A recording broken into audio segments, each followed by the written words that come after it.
Hey guys, how's it going? My name is Gabe, and this is Games with Gabe, and this is the next episode in the Coding a 2D Game Engine in Java series. In the last episode, we got to this point where we basically have Goombas working. We can also go through pipes and stuff. I just don't have any on the screen right now. Or actually, I do. So we can go through pipes and stuff if we hit it at the right angle, which is kind of difficult sometimes. So we can fix that up in a later episode.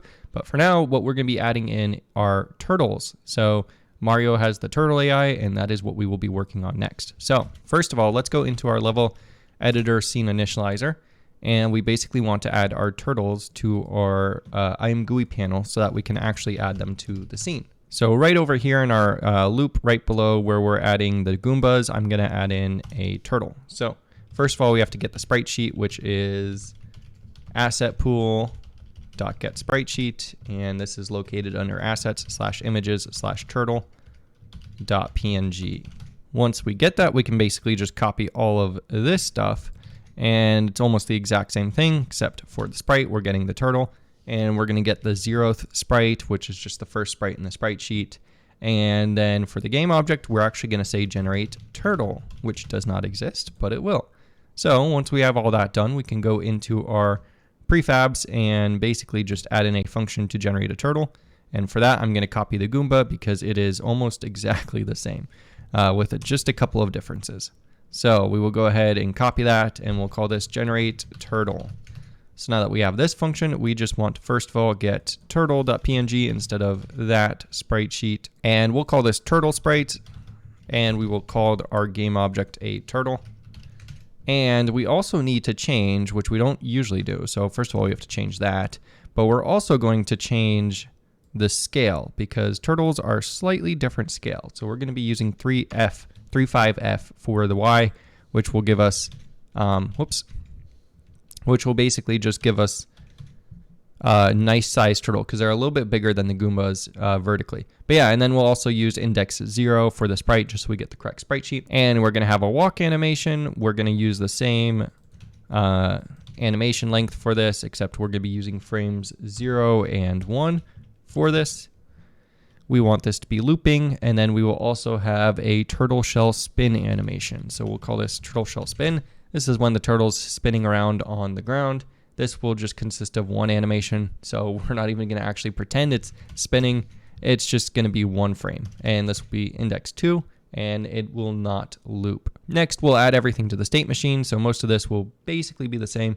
We're going to keep this as squash meat just because it makes sense, and I guess we could change the name of this to like turtle shell, but I'm just going to leave it for now, and we will add the state machine to our turtle.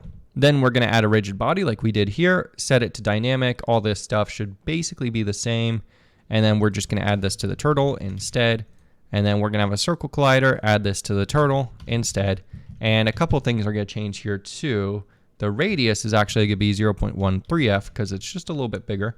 And then we're also going to add a offset. So we're going to say set offset to a new vector 2F, 0 minus 0.05F. And this will give us just a slight offset for our turtle because we need that. And then we will go ahead and add a component to the turtle, but it's not going to be Goomba AI, it's going to be turtle AI. So mostly the same as the Goomba, except one key change, which is going to be the component that controls his logic. So let's go ahead and actually create that component now. So if we just go into components and create turtle AI here, we can go ahead and say this extends component, and we'll go ahead and implement this now. So we're going to need quite a few variables. Most of them are going to be pretty similar to the Goomba once again, so it shouldn't be any surprise how this works. The main change we're going to have is just sort of the state. So we just have to manage some different things when the turtle's in a spinning state. So we'll have a Boolean going right, which is false initially so that he starts going left. Then we will have a transient rigid body, RB, which is just a reference to the rigid body. We'll have a transient float walk speed, which I'm going to set to 0.6F, which was a good speed for me. And then we will have private transient vector 2F velocity, which we'll just initialize to an empty vector 2F. And we also need to import that. So I'll import that very quickly. Then we're going to have acceleration. So these are just the standard things, also empty. And we're also going to have a terminal velocity just to limit our speed in the horizontal and vertical direction. And so I used for this just a new vector 2f, 2.1f, and 3.1f. So that should be good. And then for a few more variables to keep track of some state, so we'll have a boolean, which is on ground. This is false initially, just to tell us if he's on the ground or not. We'll have a private transient. Boolean is dead, which is false because he should be alive at the start. We'll have a transient boolean is moving, which basically just lets us know if he's moving, and he could be moving while he's dead, which means he's spinning as a shell, or he could be moving while he's not dead, which means that he's just walking. So it's important to know the difference between those two, which is why we have that. And then we'll have a private transient state machine, which is just a reference to our state machine. And finally, a float moving dbounce equals 0.32f. And this will just be so that when we bop him on the head as Mario, if we kind of get 2 frames caught there, it won't act like we hit him and then we hit him again. So like basically when you jump on a turtle, if you jump on that turtle shell again, it'll start moving, and we don't want that to happen. So we just add this dbounce to make sure that we don't accidentally trigger that the first time we jump on it. Okay, so now we'll override our start method, which is just going to get some references for us. So we will say this dot state machine equals this dot game object dot get component state machine dot class. We'll say this dot rb equals game object dot get component rigid body dot class, and this dot acceleration dot y equals window dot get physics dot get gravity dot y times 0.7f. So we'll initialize this to 70% of the gravity. And next for the update method. Most of this should be pretty familiar too, because it should be mostly the same as the Goomba, with just a couple of key differences. So first of all, we'll subtract dt from the moving dbounce, just so that we're keeping track of that. And then next we're going to say if this dot game object dot transform dot position dot x is greater than camera's position, and we need to get a reference to the camera, so let's go ahead and do that very quickly too. So let's get a reference to the camera, which we can get by just going get scene.camera, and we'll import that. And if the game object is greater than the camera's position.x, and I'm going to move this to a new line because this is going to be kind of big, plus the camera's projection.x times the camera's zoom. What does this mean? Well, this means that the turtle is to the right of our camera view. If the turtle is to the right of our camera view, we'll just return. This will make sure that the turtle doesn't start walking left until we actually get into view, which is how the Mario game works, and that's why I implemented this in here instead of making this a broader feature overall. Next, we just need to check our state and update our speeds accordingly. So we'll say if we're not dead or we're moving, so basically we're either walking or we're just moving. If we're going right, then we can say velocity.x equals walk speed, and we'll say else velocity.x equals negative walk speed. So that should just set our speed to the appropriate value. And then we'll say otherwise velocity.x equals 0. So if we're not moving and we are dead, then we set the velocity to 0, which means that the shell should just sit there. Next, we're going to say check on ground, which I'm literally just going to steal from our Goomba because it's basically the same thing. So I'll just copy that, which I conveniently had highlighted.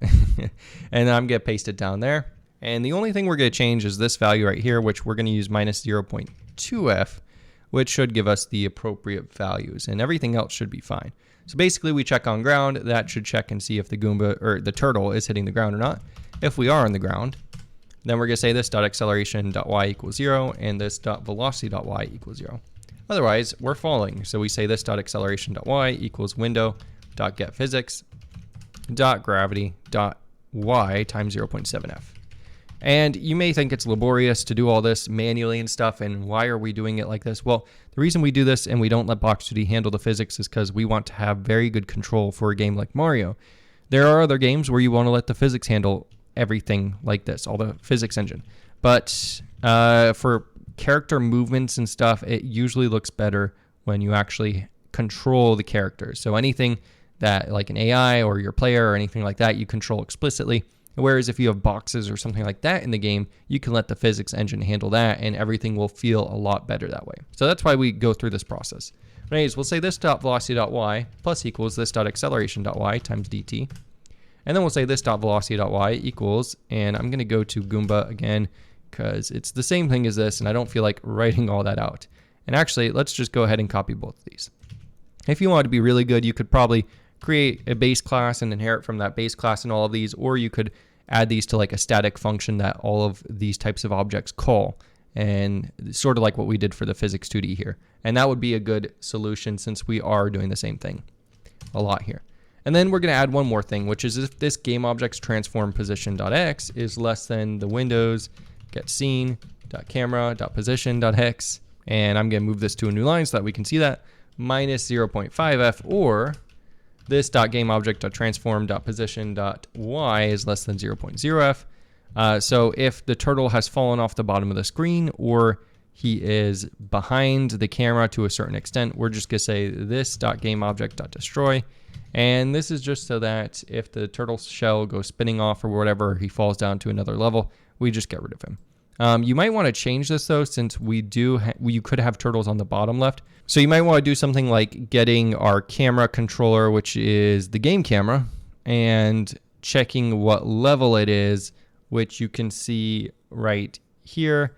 And then basically, or not right there, but right here inside of the game camera, I guess. And then checking to see if the turtle is below that. So basically, you don't destroy it if he falls or if he just spawns in the bottom part. So yeah, I'll leave this commented out for now just because that's probably something you want to encode special behavior for. So I'll just comment that out, but be aware that you do need to add support for that yourself. Okay, cool. So we basically add that in. If he's to the left of the camera, then we destroy it. Next, we want a method that we can call every time he gets stomped on that sets all our values. So if he gets stomped on, we'll say this dot is dead is true, this dot is moving is false, this dot velocity dot 0, this dot rb dot set velocity to this dot velocity, this dot rb dot set angular velocity to 0, this dot rb dot set gravity scale to 0. And this is just to ensure that he doesn't fall down or do any sort of weird movements. And we'll say state machine dot trigger squash me. So if we get stomped on, we get squashed, right? And then we'll play a sound. So we'll say asset pool dot get sound, assets slash sound slash bump dot ogg dot play. Okay, and that should do it. So that'll basically stomp him, and then we set all the booleans, our flags, and we sort of zero out his velocity, which should be good. And next, we're going to override begin collision and I believe pre-solve. So let's go ahead and override this. This will take in a game object, obj, a contact, and a vector 2f contact normal. And it looks like I misspelled something here. So let's go ahead and, or we just need to import that. Okay, so we'll import that, and I'm going to go ahead and copy that as well. And we'll say override public void pre-solve, and I'll just sort of paste that here and get rid of this extra stuff that I copied. Okay, cool. So we now have a begin collision method and a pre-solve method, and we're going to fill these in. So we'll want to see if he collides with the player, so we can just say player controller equals object.getComponent player controller.class.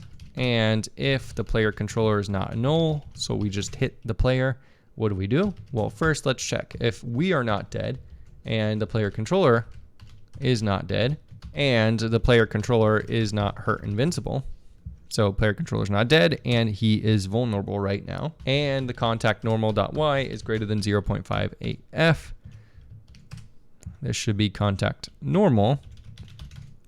So if we hit the player, we're not dead, he's not invincible right now because he got hurt, and he hit us on the top of our head. What happens? Well, then we go into a shell state, right? Because we're not in our shell state since this is dead flag is not set. So we'll say player controller.enemy bounce to bounce the player, and we'll say stomp to stomp ourselves down, and then we'll say walk speed times equals 3.0f. And this will just ensure that we spin faster than we would go walking, which is how the game is too. Like when you're spinning, you go faster. So that's the same thing. Otherwise, if our moving debounce is less than 0, so this means that we've had sufficient time for the player to get out of our way before he bounced on us again, and the player controller is not dead, and the player controller is not hurt invincible, and we are moving or we are dead, not dead, and the contact normal.y is less than 0.58f. Okay, so what are we checking here? We're checking to see if, first of all, this should be an and, if the player controller has had sufficient time to bounce away from us and he's not dead and he's not hurt invincible, and we're moving or we're not dead. So like we're moving or we're not dead, that means we can hit stuff. And the contact normal.y is less than 0.58f. So he hit us to the right side. So what happens if the turtle runs into Mario? Mario gets hurt. So we just say player controller.die. That should do that. And then we can say else if player controller is dead, the player controller is not dead, and the player controller is not hurt invincible.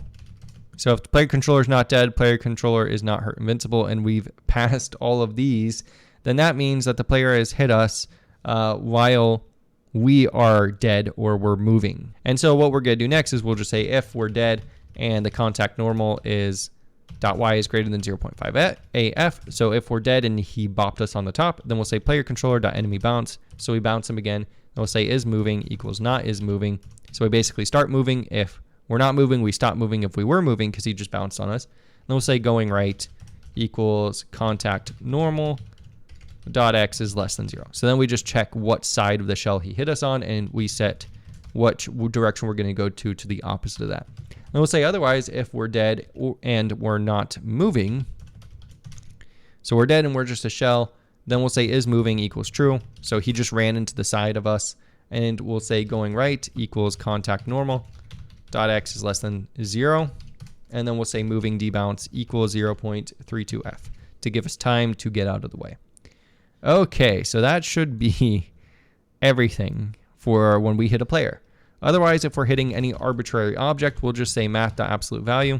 So if the absolute value of the contact normal.y is less than 0.1f, which means we got hit on the side and the object is not dead, which means we got hit by a valid object, then we'll just say going right equals contact normal.x is less than 0. And then we'll say asset pool.getSound, assets/sounds/bump.ogg.play. And we should actually only play this if we are moving and we are dead. So if we're moving and we're dead and we hit something to the right, then we play the bump sound because we just hit something and we change directions. Okay, finally. And that should actually be good. In the pre-solve, though, we do have one last thing to worry about, which is what if we hit a Goomba and we're moving as a spinning shell? Well, then we have to kill the Goomba. So we'll say Goomba AI, Goomba equals obj.getComponent, Goomba AI.class. If we're dead and we're moving, so we're a spinning shell right now, and we hit the Goomba because Goomba is not null. So if we're dead and we're spinning and we hit the Goomba, then we should kill the Goomba. So we'll say Goomba.stomp, and then we'll say contact.setEnabled false. So that way we just spin right through him. And then we'll say asset pool.getSound, assets/sounds/kick.ogg.play.